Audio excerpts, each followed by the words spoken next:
สุดท้ายที่เฮาได้เฮียนด้วยกันปีสุดท้าย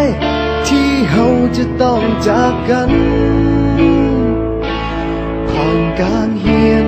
ผ่านวันเวลาจนทำให้เฮาได้หูจักกันได้เป็นเพื่อนกัน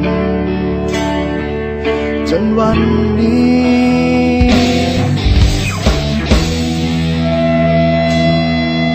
มาถึงม.7 ปีนี้ก็เลยห้องเพลงนี้แทนใจก่อนที่เฮาจะจากไปห่างกันให้ทุกคนจดจำในใจ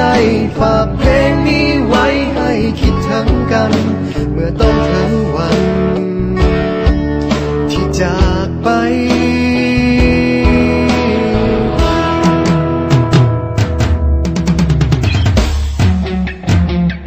ก็เลยเขียนเพลงนี้ขึ้นมา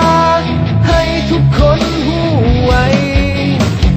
ออกมาจากหัวใจของเพื่อนคนนี้ถึงจะอยู่แห่งผลใดยังคิดถึงกันทุกวินาทีจึงขอมอบเพลงนี้แด่เพื่อนทุกคน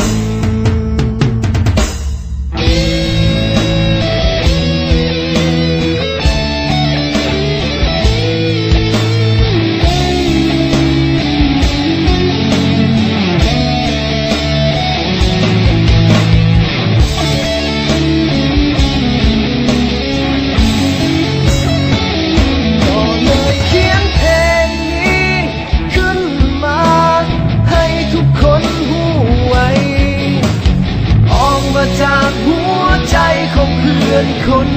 นี้ถึงจะอยู่แห่งผลใดยังคิดถึงกันทุกวินาทีจึงขอมอบเพลงนี้แด่เพื่อนทุกคนสุดท้ายนี้ที่อยากบอกเอาไว้ถึงจะอย่างใดก็ยังมีคำว่าเฮา